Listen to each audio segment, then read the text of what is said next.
I have been in the United States for exactly 8 days today. It is not a very long time, yet I was surprised when I suddenly realized that it was only 8 days ago that I had come, because during these 8 days, so much of significance has happened in my life. Experience and emotion have so piled up one on top of the other that I have the feeling that I have been here for long time. Sometimes when there are no new experiences, time seems to stop. So also I have had this experience of time stopping for months and years in my life. During these days, I have repeatedly had occasion to speak in public, and I have repeatedly my program has often been a very full one. I knew that I had to speak here, but I must apologize to you because I was expected, I'm told, to prepare a written address, which I have not done.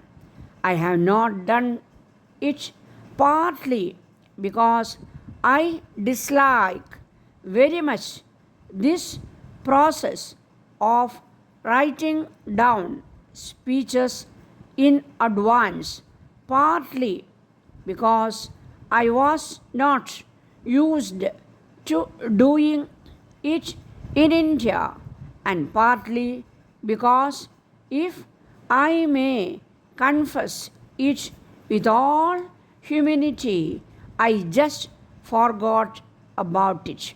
But in the main, may I say that the real reason at the back of my mind, the subconscious reason, was a growing feeling of confidence of being among my friends here in this country. I began to feel more and more at home, and so I thought I could perhaps take the liberty of having a friendly talk with you rather than deliver a formal address. If I may indulge in a bit of personal history, I might inform you that I began what is called public speaking at a fairly late stage in my life. I was at college in Cambridge.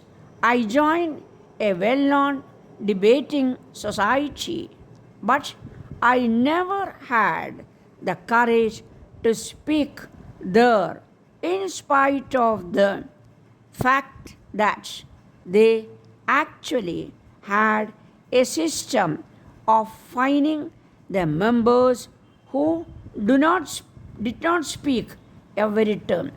I paid the fine willingly. I have come to America for many reasons, personal and public. I have come after a long time of waiting because I have always wanted to come here ever since I was a student in England. But events took a different course soon after I went back to India, and my travels and journeys were very limited. In the last 2 or 3 years, other limiting factors have come in, and I could not come here earlier. Originally, perhaps it was curiosity that impelled me to come here. But in later years, more and more, the thought came to me that it was necessary, it was desirable, and perhaps inevitable that India and the United States should know each other more and cooperate with each other in a sense that cooperation in the past could hardly be called cooperation because a subject country does not cooperate with a great and powerful nation. But since we have become independent, that idea took more definite shape. Though even now we may be a big country and we may have a great potential resources as we do have.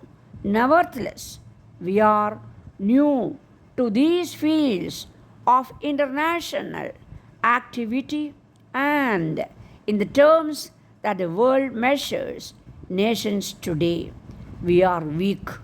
The Western India Company Limited, Bombay.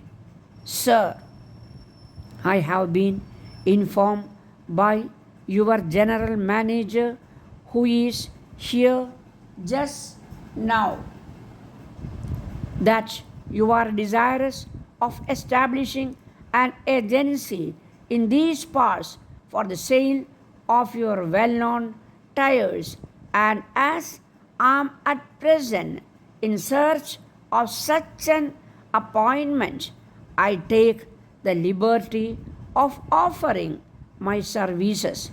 I beg to state that for many years I have been established here and have a thorough technical and commercial knowledge of the goods in which you specialize.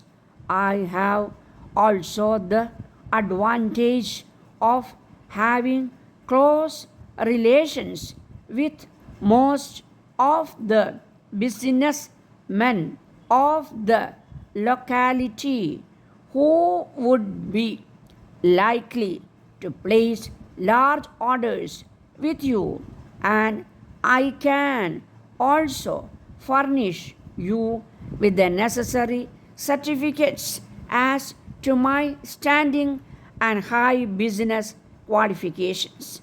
From your last month's price list just received, I find that your goods can compete favorably with those of your rivals. It may be also possible for me to open up a large and paying trade in the neighboring parts of this district. As regards terms and conditions, I trust you will allow me a liberal discount on sales and other incidental charges in connection with the handling of your goods after they are delivered to me. If for goods consigned to your agents, generally you make any reduction of your ordinary rates, I hope you will make similar concession to me also. I am yours faithfully.